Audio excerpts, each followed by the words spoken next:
Salve, salve, torcida coxa, beleza? Bem-vindo a mais um programa Vigilante Coxa, um programa feito pra você, torcedor coxa, onde aqui nós temos um papo reto. Dá uma fechadinha aqui na cortina. E hoje eu quero falar sobre algo muito massa mesmo. É algo que aconteceu em 1909.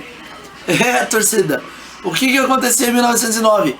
O ano que nasceu o maior clube do estado do Paraná, Coritiba Futebol Clube. Pois é, desde 1909, muita tradição, muita história e muita vitória, muita alegria à torcida coxa branca, onde o Coritiba revelou vários craques, tais como Keirson, Rafinha, Miranda, enfim, vários jogadores, onde a gente tem a maior torcida do estado do Paraná hoje.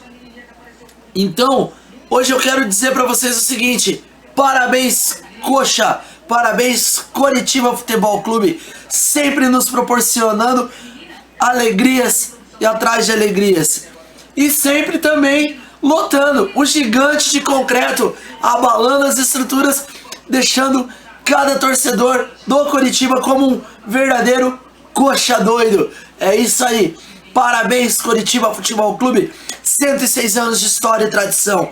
Isso aí, parabéns.